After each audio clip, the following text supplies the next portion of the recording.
제가 어렸을 때는 저는 초등학교를 다니지를 못했어요.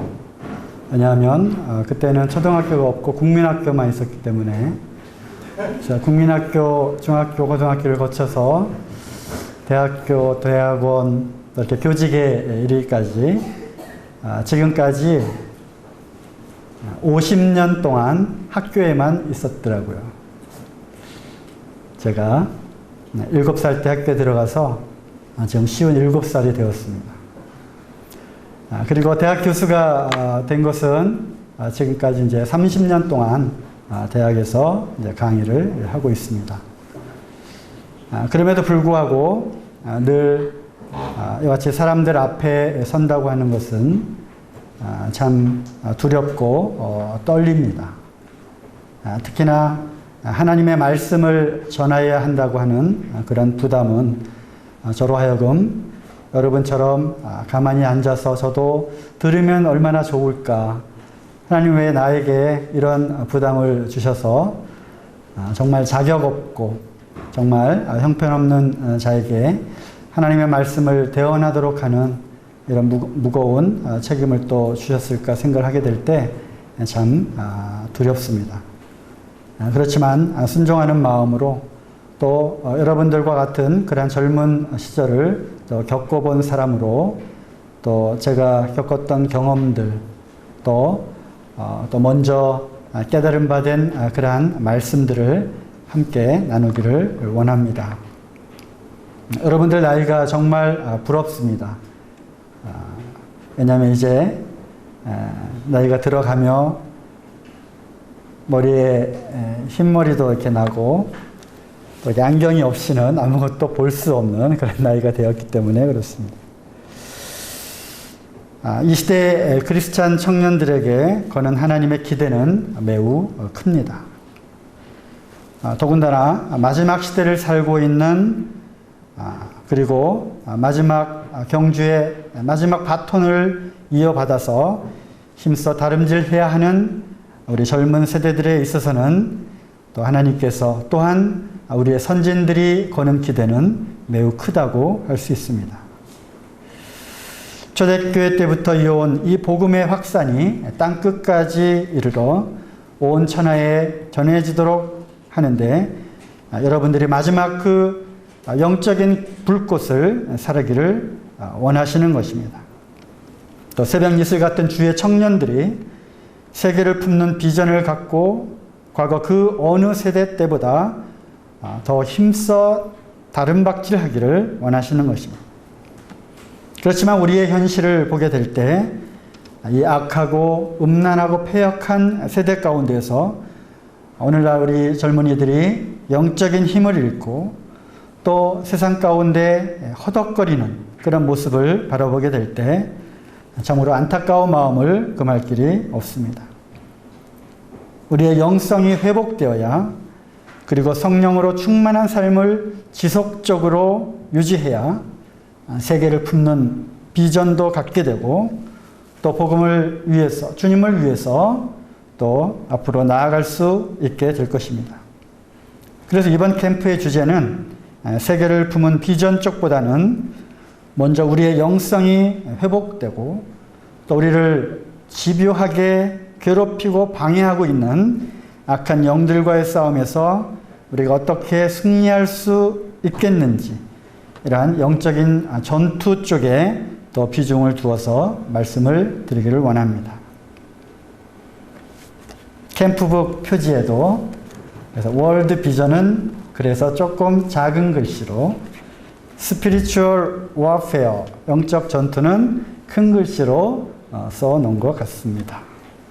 그렇죠? 영적인 전투, 전쟁입니다. 바로 싸움인 것입니다. 우리의 싸움의 상대는 누구입니까? 우리는 상대를 알아야 하는 것입니다. 한자 세대는 아니지만 적어도 이 정도 한자는 다 읽을 수 있으시겠죠? 그렇죠? 지피지기면 뭡니까? 백전백승입니다. 병법에 나오는 그러한 용어죠.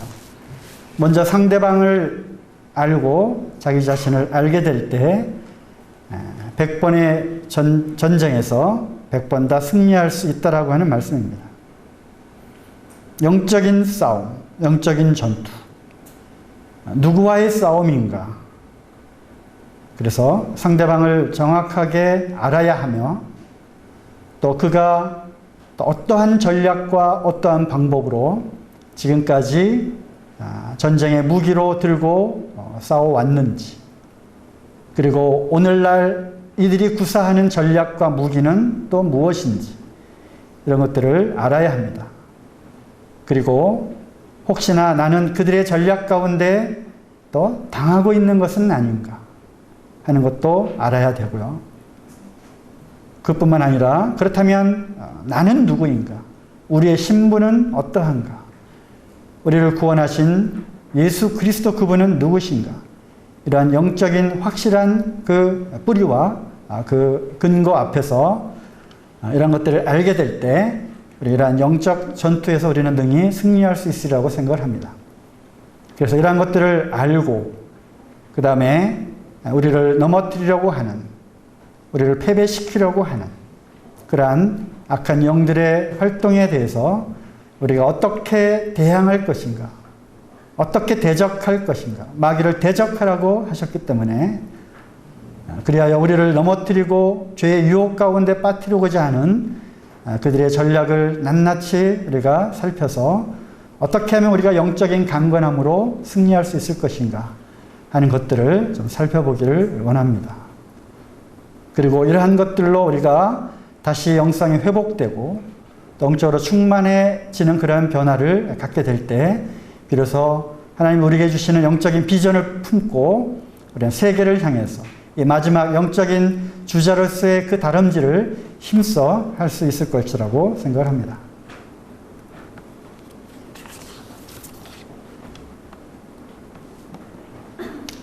우리의 원수는 예수님께서 씨 뿌리는 비유를 통해서 말씀하신 것처럼 가라지를 뿌린 원수는 마귀라고 우리 주님이 직접 말씀해 주셨습니다. 이 비유를 풀어서 친절하게 우리에게 알려주셨습니다. 알라고 하는 것이죠. 우리의 원수는 누구다? 마귀인 것입니다. 제가 어떤 특별한 또 다른 어떤 기발한 말씀을 갖고 온 것이 아니라 성경에 있는 말씀들, 그중에 여러분들이 익히 잘 알고 있는 말씀들을 우리가 하나씩 하나씩 찾아볼 것입니다. 성경에는 우리의 모든 궁금한 것에 대한, 또 우리의 모든 문제에 대한 해답을 성경은 제시하고 있습니다. 하나님이 그 말씀을 성경 가운데 다 기록해 놓으셨습니다. 그래서 제가 이와 같이 성경을 찾고 또 우리가 함께 읽고 그렇구나 다시 한번 눈으로 또 마음으로 읽어서 확인하고 그 다음에 중요한 것은 그 말씀대로 우리가 순종코자 하는, 믿음으로 순종코자 하는 그 행함으로 나아가게 됐을 때 우리가 이 캠프를 통해서 얻는 유익이 있을 거라고 생각을 합니다. 말씀들 다 낱낱이 기록할 수는 없겠고요. 어느 성경 몇 장 몇 절 이렇게 기록해 놓으시고 다음에 이것이 그러한가 하여 또 이렇게 상고하고 살펴보시기를 바랍니다. 에베소 6장 10절로 17절 말씀은 이제 오늘 이번 캠프 기간 동안에 우리가 계속 읽을 말씀입니다. 다소 길지만 우리가 10절부터 17절까지 각자 성경을 펴서 읽도록 하겠습니다. 개정 성경을 이렇게 제가 디스플레이를 할 거고요. 또 우리에게 익숙한 개역 한글과 또 가끔 킹제임스 성경을 함께 인용을 하도록 하겠습니다. 에베소 6장 10절 끝으로 너희가 주 안에서와 그 힘의 능력으로 강건하여지고 마귀의 계계를 능히 대적하기 위하여 하나님의 전신갑주를 입으라. 우리의 씨름은 혈과 육을 상대하는 것이 아니요 통치자들과 권세들과 이 어둠의 세상 주관자들과 하늘에 있는 악의 영들을 상대함이라. 그러므로 하나님의 전신갑주를 취하라. 이는 악한 날에 너희가 능히 대적하고 모든 일을 행한 후에 서기 위함이라. 그런즉 서서 진리로 너희 허리띠를 띠고 의의 호심경을 붙이고 평안의 복음이 준비한 것으로 신을 신고 모든 것 위에 믿음의 방패를 가지고 이로써 능히 악한 자의 모든 불화살을 소멸하고 구원의 투구와 성령의 검 곧 하나님의 말씀을 가지라.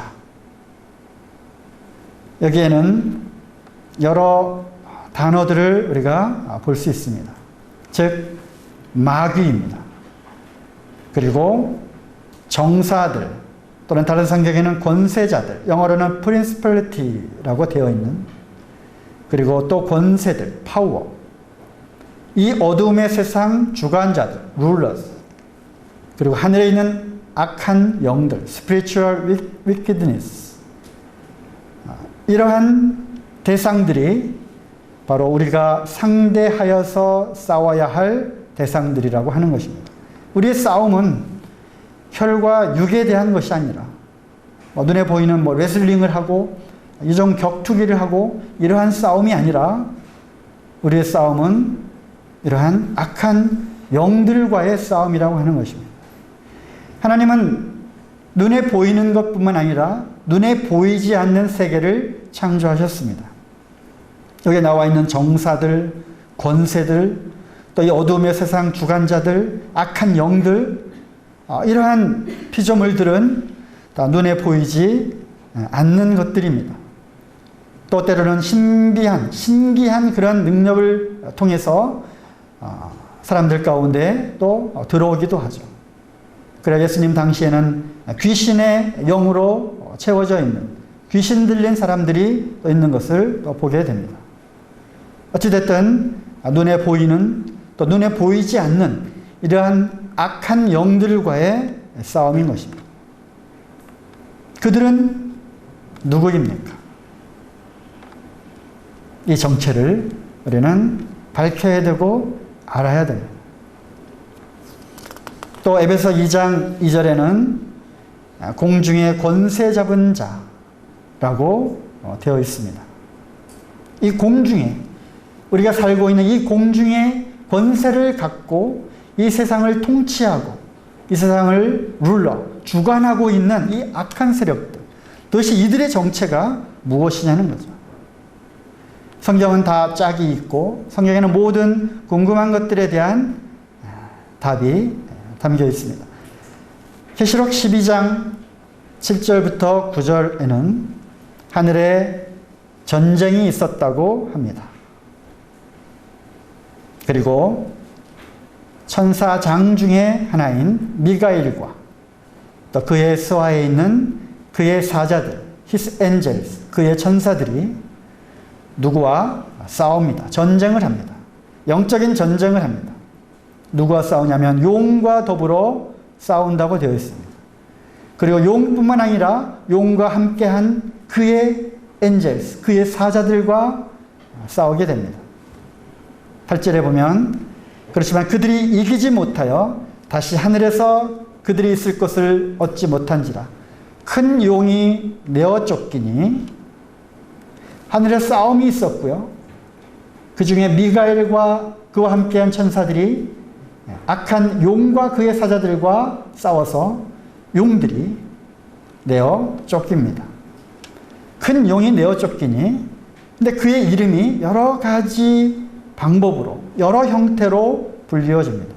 옛뱀, 곧 마귀라고도 하고 사탄이라고도 하며 온 천하를 꿰는 자라. 그가 땅으로 내어 쫓기니 그의 사자들도 그와 함께 내쫓기니라. 어디로 쫓겼습니까? 어디로 쫓겼습니까? 땅으로 내어 쫓긴 것입니다. 누가? 큰 용. 누구요? 옛뱀. 누구요? 그가 곧 마귀이자 사탄인 것입니다. 그가 혼자 떨어졌습니까? 아닙니다.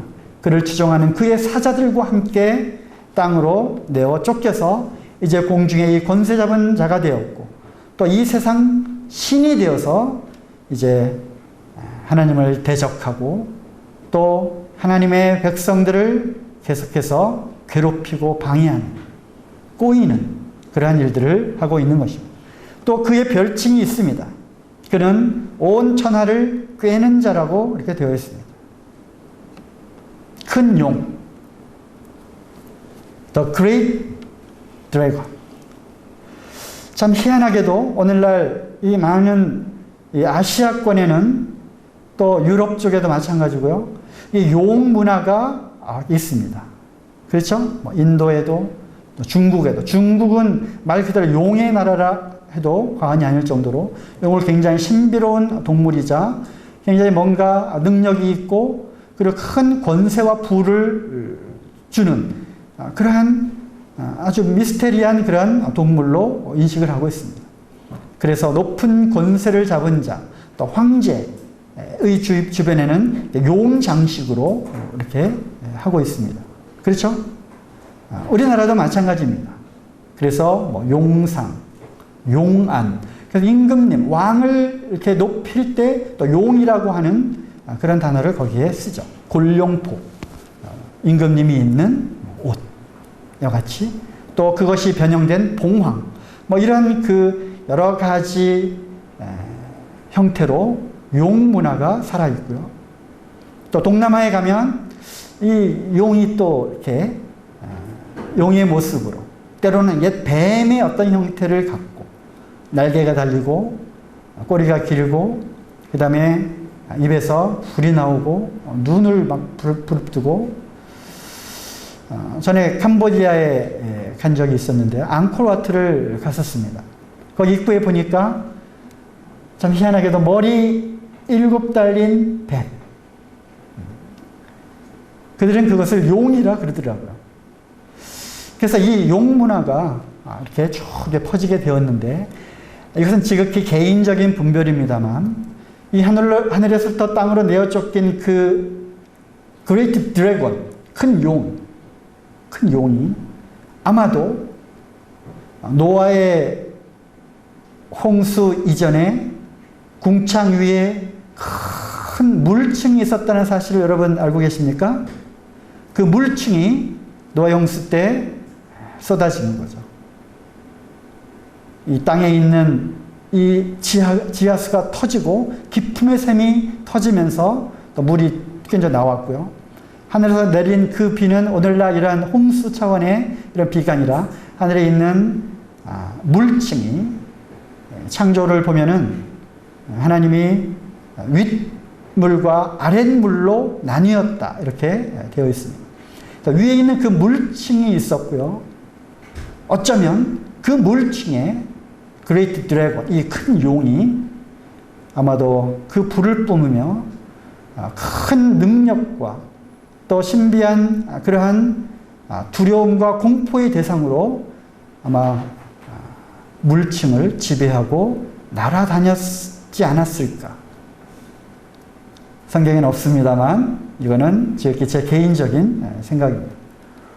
그리하여 그 이후에 바벨탑 사건을 통해서 이제 여러 나라로 땅끝으로 이렇게 사람들이 흩어지게 될 때 창조의 이야기, 에덴 동산의 이야기, 노아의 홍수 사건, 바벨탑 사건, 그것뿐만 아니라 하늘을 날아다니는 불을 뿜는 그 무시무시한 용을 그들은 보지 않았을까. 그리고 그것이 너무나도 참 놀라운 일이었기에 그들의 벽화에, 그들의 문서에 그림으로 용의 모습을 그린 것이 아닌가. 저는 그렇게 생각을 합니다. 어찌됐든 그는 큰 용이었고요. 또 뱀 중에서도 옛 뱀입니다. 하필이면 왜 old serpent, 옛 뱀이라고 표현했을까요? 뱀은 뱀인데 옛날 어디에서? 에덴 동산에서 아담과 하와 가운데로 들어가서 그들을 유혹한 바로 그 옛 뱀. 그가 곧 누구입니까? 마귀라고도 하고 사단이라고도 하는 자입니다. 킹제임스 성경에는 대문자로 devil 이렇게 또 구분하여 표현을 하고 있습니다. 마귀라고 하는 이 데빌의 뜻은 비방하는 자라는 뜻입니다. 그리고 사탄이라고 하는 뜻은 대적하는 자라는 것입니다. 이 요한계시록 12장 말씀에서 그는 땅으로 쫓겨서 무엇을 지금 하고 있는 자입니까? 온 천하를 꿰는 자입니다. 속이는 자입니다. 에스겔 28장을 보시면 거기에는 두로 왕을 위한 슬픈 노래, 그래서 이것을 두로 왕을 위한 애가라고 불리우는 그러한 말씀 구절이 있습니다. 여기에서 우리는 사단의 정체를 또 파악할 수 있습니다. 그의 근본이 어디에서부터 시작이 되었는가? 말씀이 길어서 여기에서는 읽지 않겠습니다만은 기록해 놓으시고요. 한번 찾아서 읽어보시기 바랍니다. 두로 왕을 위하여 슬픈 노래를 지어서 그에게 말해라.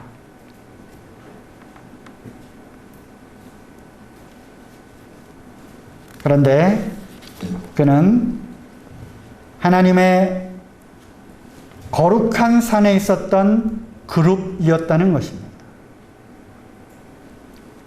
그리고 그는 완전한 아름다움에 있었다 그러고요.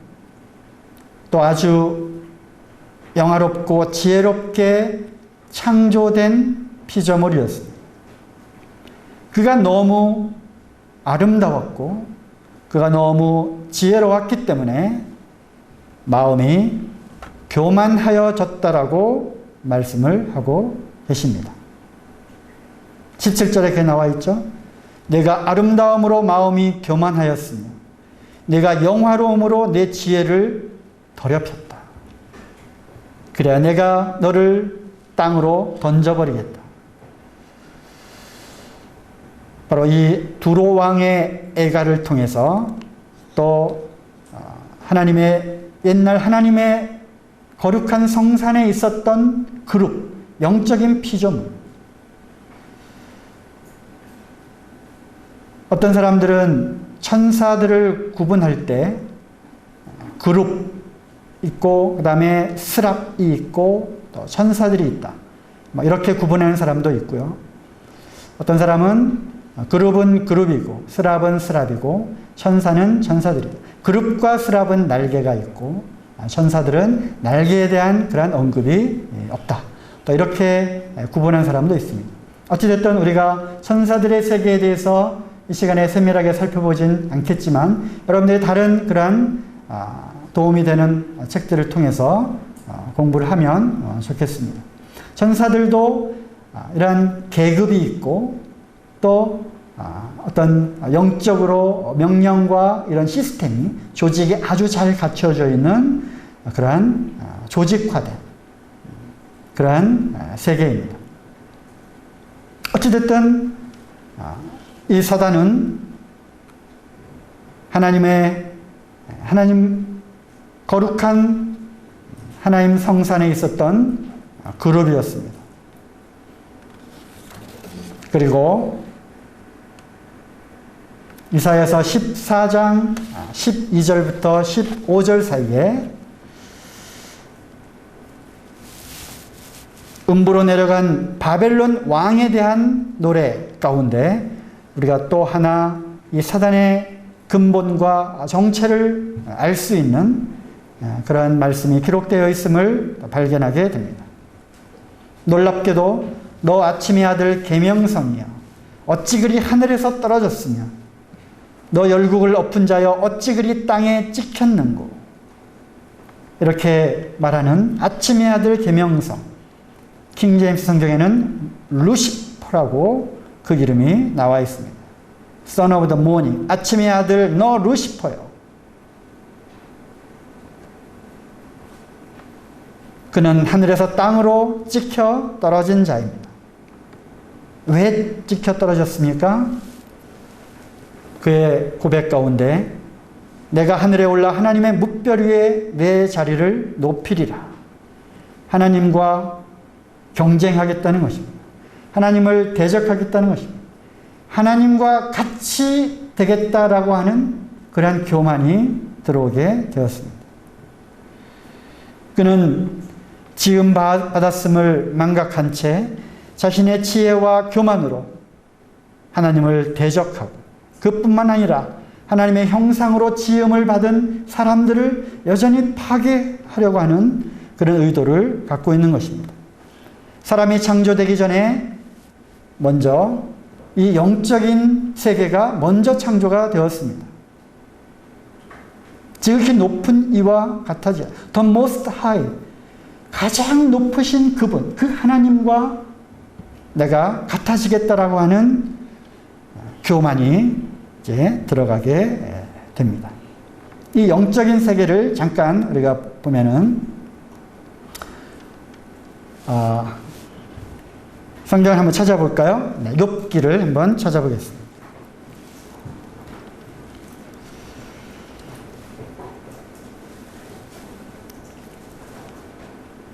욥기는 욥은 연대기적으로 볼 때 족장시대, 즉 아브라함과 같은 그러한 족장들의 시대의 인물이죠. 아주 오래된 그런 책입니다. 욥기 1장 6절에 하루는 하나님의 아들들이 와서 여호와 앞에 섰고 사단도 그들 가운데 왔는지라. 그래서 많은 성경학자들이 여기서 말하는 이 하나님의 아들들, 이들이 누구일까? 사단과 함께 하나님 앞에 서 있는 이 하나님의 아들들, 그들은 천사들로 분별이 됩니다. 또 욥기 38장 4절로 가시면 욥기 38장 4절,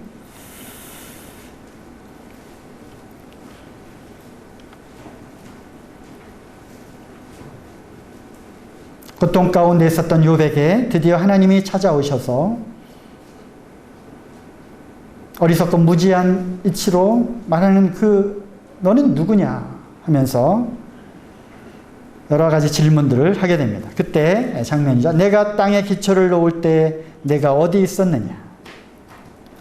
그리고 7절에 보시면 그때의 새벽별들이 함께 노래하며 하나님의 아들들이 다 기쁘게 소리하였었느니라. 그러므로 하나님께서 천지를 창조하실 때 이미 하나님의 아들들로 불리우는 이 천사들이,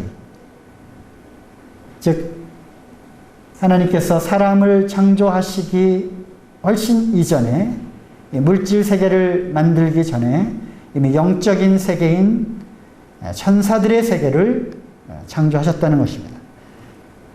물질 세계인 이 하늘과 땅과 이 사람들을 만들 때 그때 하나님의 아들들이 기쁘게 노래했다라고 하는 이런 장면들을 통해서 하나님의 아들들이 천사들임을 또 우리가 볼 수 있는 그러한 구절입니다. 그렇습니다. 이러한 영적인 존재들이 이미 창조가 되었고, 이들은 하나님께서 만물을 창조하시고 그 가운데 만물의 영장인 사람을 창조할 때 이미 그들은 하늘에서 전쟁이 있었고, 또 그들 가운데 루시퍼와, 즉 사단 마귀와 그를 따르는 그 추종자들은 하늘로부터 땅으로 찍혀 떨어지게 된 것입니다. 그들의 최후는 무엇입니까? 마태복음 25장 41절에 왼편에 있는 자들에게 이르시되 저주를 받은 자들아 나를 떠나 마귀와 그의 사자들을 위하여 예비된 영영한 불로 들어가라. 마귀와 그의 사자들을 위한 형벌의 장소는 영원히 꺼지지 않는 지옥불인 것입니다. 이것은 결코 죄인들인 이 사람들을 위해서 만든 장소가 결코 아닙니다. 이 영적인 세계에서 반역한 사단과 그의 추종자들을 벌하기 위한, 영원히 벌하기 위한 장소는 오직 그곳밖에는 없기 때문에 하나님이 영영한 지옥의 그 형벌 가운데로 가두기 위해서 지옥을 만들어 놓은 것이죠. 또 요한계시록 20장 10절에 저희를 미혹하는 마귀가 불과 유황못에 던지우니 거기는 짐승과 거짓 선지자도 있어 세세토록 밤낮 괴로움을 받으리라. 저희를 미혹하는 마귀가 불과 유황못 거기에 던지어서 세세토록 괴로움을 겪게 될 것이다. 그래서 마귀는 이제 하나님을 반역하고 대적하고 그래서 하늘로부터 땅으로 내어 쫓깁니다. 그래야 이 세상을 통치하는 권세를 가진 자로 권세자로 이제 땅에 거하게 되고 그리고 하나님의 이 물질 세계의 창조를 따라서 사람이 창조가 되게 될 때 그들은 여전히 땅에 있었습니다. 생각해보면 참으로 온전한 아름다움과 완전한 지혜를 갖고 하나님의 성산에서 비파와 수금으로 그 아름다움을 노래했던 천사장 중에 하나였던 루시퍼. 그가 땅으로 이제 쫓겨내려왔습니다. 그는 여전히 하나님을 대적하고자 하는 마음을 늘 갖고 있는 것입니다. 그런데 하나님께서 말씀이 아니라 하나님 가라사대 빛이 있으라 하심에 빛이 있었고 하나님 가라사대 말씀하시니까 하면서 천지 만물을 창조하셨습니다. 그렇지만 유독 사람은 하나님께서 흙을 빚어서 만드셨는데 어떻게 만드셨어요? 하나님의 형상을 따라 image of God. 하나님의 형상을 따라 사람을 만들었어요. 그리고 그 하나님의 형상 가운데는 자기의 그 생명의 숨결을 거기에 불어 넣으십니다. 생기를 불어 넣은 즉 그가 생명이 된지라. breath of life. 생명의 하나님의 그 생명의 숨결을 넣어 주어서 하나님의 형상처럼 만들었습니다. 사단이 이것을 보게 되고 알게 됩니다. 그리고 히브리서 1장 14절에 보면 이 천사들은 모든 천사들은 부리는 영으로 구원 얻을 후사들을 위하여 섬기라고 보내심이 아니뇨. 이 천사들은 하나님의 수종을 들고 하나님의 명령을 따라서 메신저로 역할을 할 뿐만 아니라 보면 사람들을 수종하고 섬기도록 만들어 하신 것입니다. 그런데 자기보다 열등한 사람이 하나님께서 그들을 만들고 그것도 하나님의 형상으로 만들었어요. 그들에게 우리가 섬기고 수종을 들으라고 그 앞에 무릎을 꿇으라고 결코 그럴 수 없다 하여서 그들의 교만으로는 그것을 결코 수용할 수가 없었습니다. 그래서 하나님을 대적하고 그분의 뜻을 좌절시키는 방법으로 하나님의 형상대로 만들어진 사람들을 이제 교묘히 유혹해서 하나님으로부터 멀어지게 만드는 그러한 전략을 사용하게 된 것입니다. 그리하여 하나님과의 관계를 단절시키고 분리시키고 오히려 하나님의 말보다는 자기의 말을 듣고 자기를 따르고 숭배하도록 그렇게 만든 것입니다. 오직 하나님께만 영광과 찬송을 드려야 할 인간들, 그들의 귀와 눈을 막게 하고 또 하나님의 숨결을 그 생명의 숨결을 손상시켜 하나님으로부터 저주를 받고 멀어지게 하는 그의 통쾌한 복수가 시작이 된 것입니다.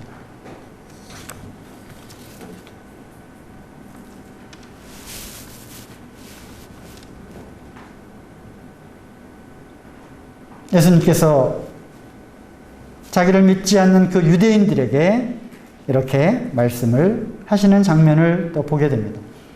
이걸 통해서 그렇다면 그 사단 마귀의 속성은 무엇인가? 아까 살펴본 대로 그는 온 천하를 꿰는 자, 꿰는 일을 합니다. 또 다른 구절들을 통해서 우리가 찾아보고 또 확인을 해보면 예수님이 직접 하신 이 말씀 가운데 너희는 너희 아비 마귀에게서 났으니 라면서 그는 욕심장이다. 탐욕스러운 자다. 그리고 그는 처음부터 살인한 자이다. 살인이라고 하는 것을 넓게 보면 하나님으로부터 하나님의 그 생명의 숨길을 이제 손상시키고 망가뜨렸기 때문에 하나님과의 영적인 관계를 단절시키는, 우리는 이것을 영적으로 죽었다라고 이야기를 합니다. 너희 죄와 불법으로 죽었던 너희를 살리셨도다. 에베소 2장 1절 말씀 아니에요? 죽었다. 죽었던 너희. 그는 이러한 영을 죽이는 일에 참여했던 그런 자고요. 또 그의 아들 가인을 통해서 아벨을 죽이는, 직접 살인을 충동질했던, 무엇 때문에? 시기심으로. 이런 것들을 충동질하고 동기를 부여해서 죽이도록 하는, 그래서 처음부터 살인한 자였고요. 그 다음에 거짓을 말하는 거짓말장이라는 것입니다. 모든 거짓이라고 하는, 오직 선하신 분은 한 분, 아버지 하나님밖에 없는데 이 참된 것만을 이야기해야 되는데 거짓이 들어온 거예요. 어디로부터 거짓이 들어온 것인가? 바로 이 거짓의 아비인, 거짓의 출발점인 루시퍼 사단으로부터 온 것입니다. 그래서 그는 거짓의 화신이에요.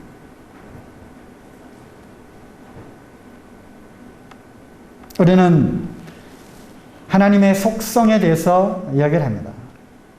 하나님의 속성.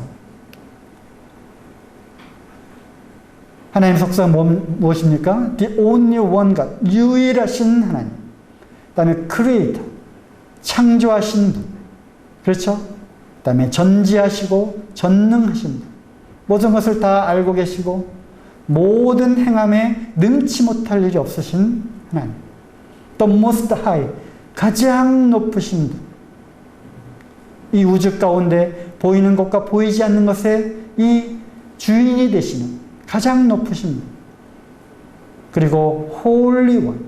가장 거룩하신 분. 그 다음에 하나님은 사랑이시다.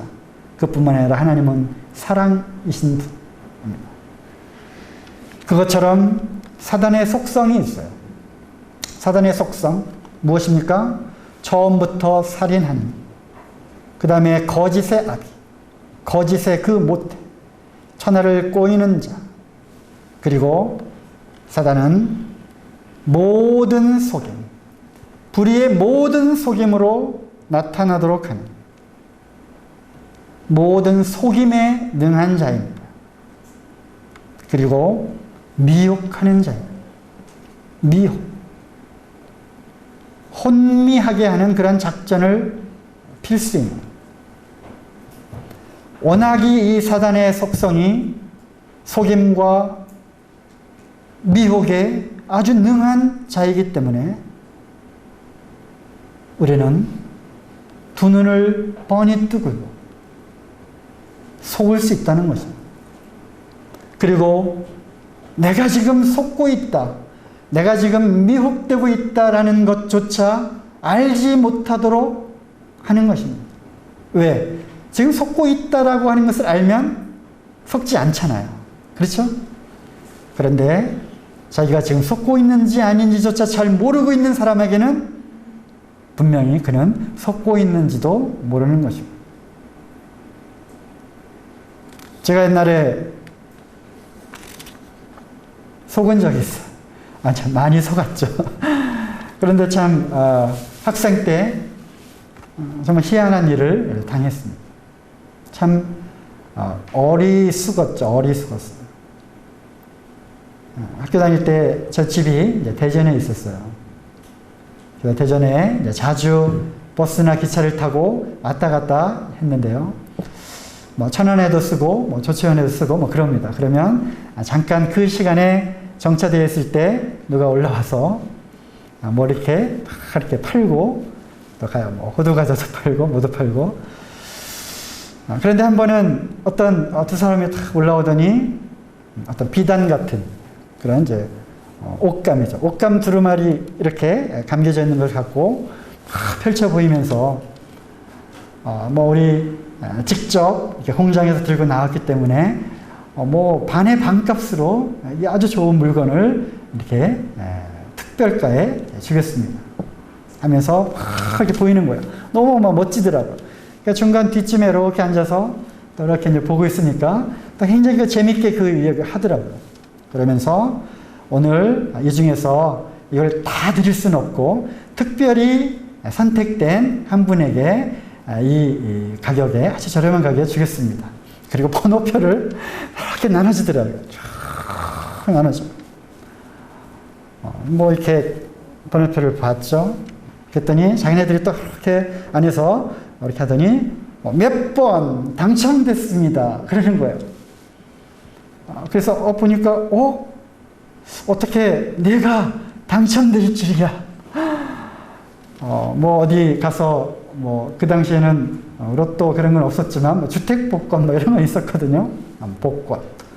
또 어디에서 뭐 또 뽑기를 해도 뭐 저하고는 전혀 관계없는 뭐 한 번도 그런 게 뽑힌 일이 없었는데 웬걸 여기에 이제 뽑힌 거예요. 와 너무 이제 좋았죠. 그래서 네 여기 있으면 접니다 이렇게 그랬더니 와가지고 또 이제 또 감언이설로 막 얘기를 하는 거예요. 그래서 저는 이제 집에 가는 길이었기 때문에 이 어머니 사다 드리면 너무 좋아하시겠다. 그래도 학생 신분이었지만 어머니를 또 생각하는 마음에 그래도 학생 신분에 적지 않은 돈이었어요. 그 돈을 내고 하지만 반의 반값으로 다른 사람들은 이제 반값으로 주지만 뽑힌 사람은 또 그것에 반의 반값을 준다고 하니까 이거 정말 이게 웬 횡재냐 하고서 돈을 꾸역꾸역 꺼내서 그걸 샀어요. 그리고 이제 내려서 어두운 저녁 밤길을 걸어서 집에 갔습니다. 어머니에게 선물로 사왔다고 다 드렸어요. 그리고 그 비단을 광목을 이렇게 쭉 펴보니까 어때요? 거기에 흠도 나고 실오라기도 빠지고 상품 가치가 없는 그런 것이었어요. 그래서 내가 얼마나 어리석게 보였던가. 눈을 뜨고 그냥 당했구나. 대전에 있다가 서울로 올라가니까 서울 사람들은 눈을 뜨고도 코를 베어 간다던데 야 내가 이 일을 당했구나. 나중에 곰곰이 생각해 보니까 그것 아주 별것도 아닌 작전이었어요. 그죠? 어리석게 보이는 사람 한 사람 딱 집어가지고 그 사람에게 20번이다. 20번이 가도록 딱 하는 거예요. 그리고 딱 뽑아서 20번 당첨됐습니다. 그러면 그 사람이 얼떨결에 내가 이 많은 사람들, 만원 버스에 이 많은 사람들 중에 내가 당첨되었네? 좋아하게 되는 거죠. 제가 굉장히 어리석은 게 아니라 순진하게 보였는가 봅니다. 어찌됐든 미혹, 속임 이것은 내가 지금 속고 있다라고 생각하기 전에 이미 그는 속고 있는지도 모르는 것입니다.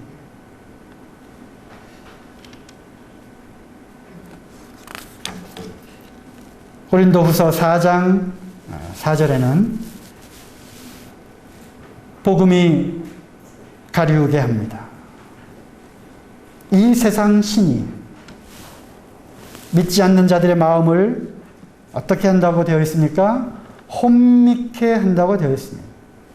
그러니까 사단이 노리는 것 중에 하나는 빛 대신 하나님으로부터 온 이 복음의 광채, 이 광채가 그리스도의 복음을 막는, 그것이 비치지 못하도록 하는 그러한 일을 하는 것입니다.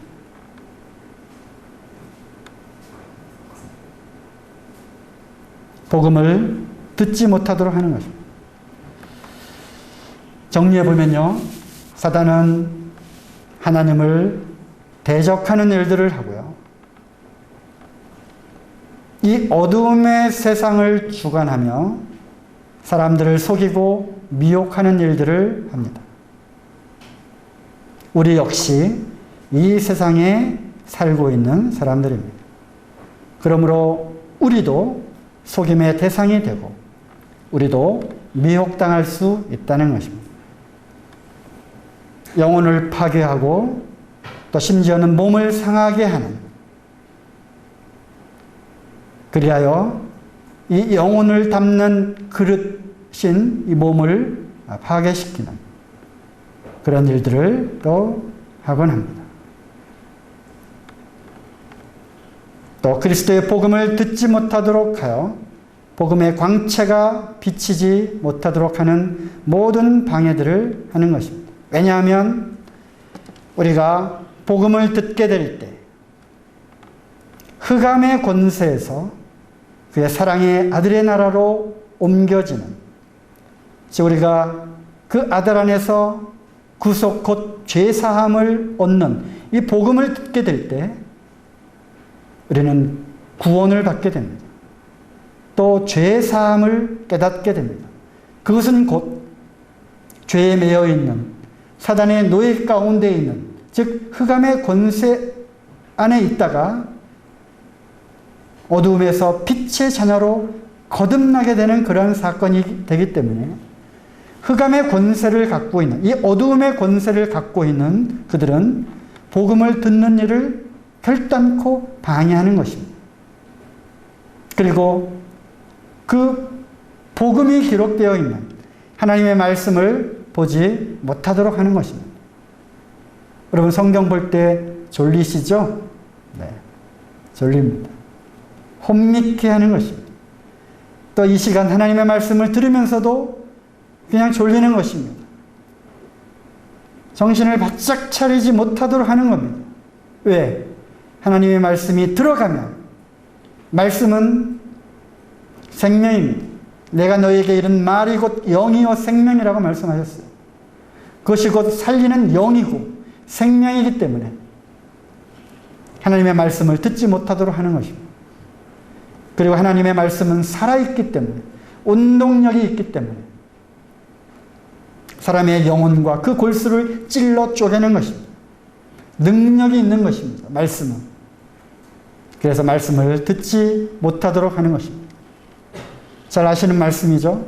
내 말을 듣고 또 나 보내신 이를 믿는 자는 영생을 얻고요, 심판에 이르지 않고 사망에서 생명으로 옮겼느니라. 내 말을 듣고 믿는 자는 이 놀라운 영광을 얻게 되는 것입니다.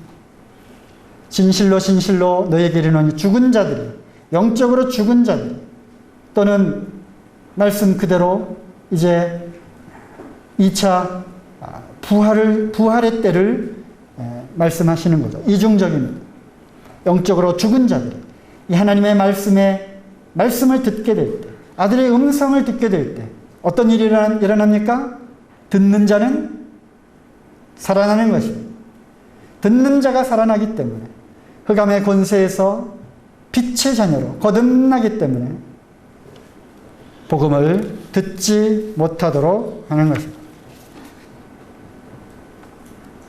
구원받은 그리스도인들에게 있어서 그들은 또 어떠합니까? 오래전에 시작된 영적 전쟁은 지금도 계속되고 있는 것입니다. 오래전에 그들이 교만하여져서 하나님의 성산에서 쫓겨나고 미갈과 그의 사자들과 싸웠으나 이기지 못하여 하늘에서 땅으로 내어 쫓기고, 그리고 하나님의 형상대로 지음을 받은 그 사람들을 미혹해서 범죄하게 하고, 그리고 하나님과의 관계를 단절시킨 후에 이제 온갖 죄악된 삶을 살도록 함으로, 그리고 또 하나는 하나님의 백성들에게, 마치 지금 구원받은 그리스도인들에게 하는 것처럼 여전히 오래전에 시작된 그 전략으로, 아니 오히려 시대가 흘렀기 때문에 더 교활하고 더 지능적인 방법으로 에덴 동산에서 아담과 하와를 유혹했던 그 방법보다 훨씬 더 치밀한 계획을 갖고 속임수와 파괴를 일삼고 있는 것입니다. 그러므로 베드로전서 5장 8절에 다 같이 한번 읽어보겠습니다. 큰 소리로 시작. 근신하라 깨어라. 너의 대적 마귀가 우는 사자같이 두루 다니며 삼킬 자를 찾나니. 그러므로 우리는 근신하고 깨어야 하는 것입니다. 영적 전쟁을 하는 데 있어서, 전쟁터에서 졸면 죽는 것입니다. 깨어야 하는 것입니다. 왜? 너의 대적 마귀가 우는 사자같이 두루다니며 삼킬 자를 찾고 있기 때문에, 삼킬 자를 찾고 있는 것입니다. 제가 지난주까지 해서 3주 동안 남아프리카 공화국을 다녀왔습니다. 단기 선교팀을 꾸려서 다녀왔습니다. 치열한 영적 전투의 그 선봉에 서 있는 선교사 가정을 위로하고, 또 함께 그 사역지를 돌아보며, 또 흑인 지역에 들어가서 복음을 전하고 그들과 함께 했던 그런 시간들을 가졌습니다. 그리고 보너스로 동물을 구경할 수 있는 기회를 가졌습니다. 동물, 그런데요, 이런 우리 동물원에 있는 그런 게 아니라 아주 광활한 대지에 놓여 있는 사파리를 했어요. 와, 사자도 있고요, 얼룩말도 있고, 코끼리도 있고, 항아도 있고, 그 다음에 임팔라, 이게 이렇게 사슴처럼 텅텅 튀는 거. 와, 처음에 임팔라, 펑펑 임팔라 튀는 임팔라가 차 옆을 막 이렇게 지나고 막 뛸 때 너무 신기해서 카메라 셔터를 막 눌렀어요. 근데 이제 1시간, 2시간 이렇게 이제 다니면서 경상남북도보다 넓은 그 국립공원, 거기에 이제 동물들 찾아다니는 거예요. 여기에도 임팔라, 저기에도 임팔라. 너무 많으니까 이제 신기하지도 않더라고요. 아프리카 빅5가 있어요. 코끼리, 코뿔소, 그 다음에 버팔로, 사자, 레오파드 뭐죠? 표범. 이게 빅5인데, 운이 좋으면 사자가 찻길 옆에 배를 다 드러내고 자는 것도 볼 수 있고요. 또 한 가족이, 사자 가족들이 또 도로를 횡단해서 가는 것도 볼 수 있습니다. 먹이가 있으면 또 내셔널 지오그래피에서 보는 것처럼 사자가 임팔라를 사냥하는 것도 볼 수가 있습니다. 그냥 순식간에 사자가 집어삼키는, 그리고 이제 얼마 후면 뼈만 앙상하게 남은, 그리고 하이에나 떼들도 봤어요. 하이에나가 오고요. 늘 독수리들이 그렇게 날아다니는 곳에 분명히 거기 뭐가 있는 거예요. 그래서 차를 몰고 거기를 가면 아니나 다를까 들깨떼들도 막 나와 있고 그래요. 어찌됐든 이 우는 사자처럼 마귀가 누구를 집어삼킬 거냐 지금 찾고 있는 것입니다. 깨어야 하는 것입니다. 제가 참 길지 않은 그런 시간이었지만 군 생활을 이렇게 했습니다. 그 중에 소대장 훈련을 받고, 장교 훈련을 받고 2달 동안 전방에서 실습 소대장을 한 적이 있어요. 그때 마침 우리 중대가 속해 있는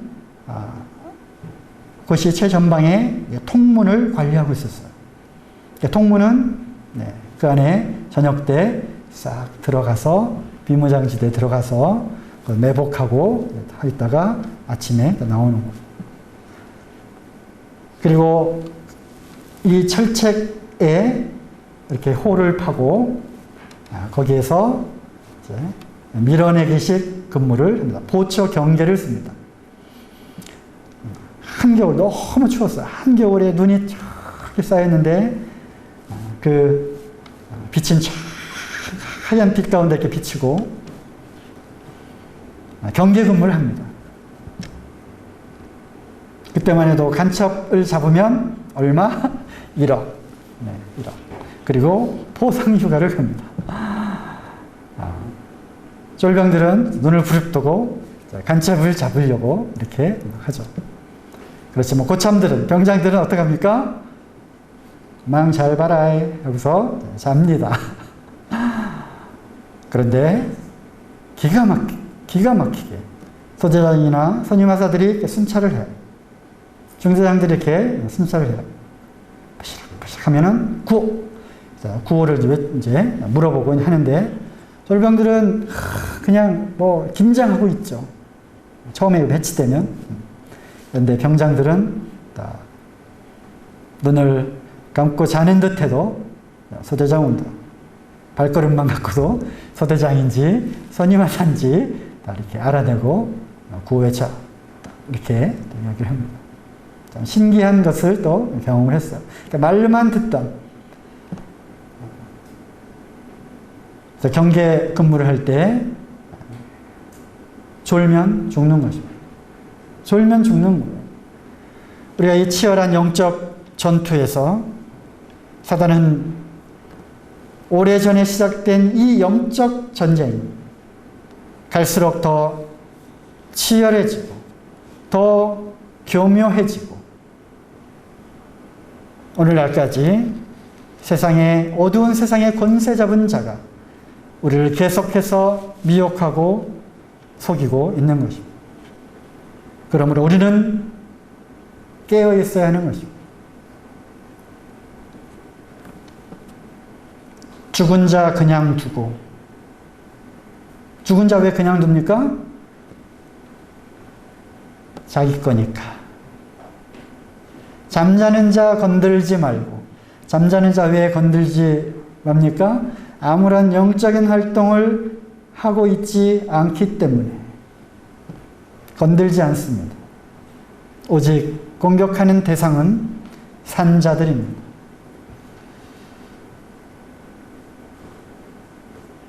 사자는 죽은 고기를 먹지 않는다. 뭐 이런 책도 있더라고요. 하지만 정 배고프면 잠자는 고기도 먹습니다. 우리가 경건한 그리스도의 삶을 살고자 하면 할수록, 그리고 복음을 전하고 하나님을 찬양하고 하나님께 영광을 드리는 삶을 살고자 하면 할수록, 그리고 그들의 공격 대상 제1호 복음 전도자,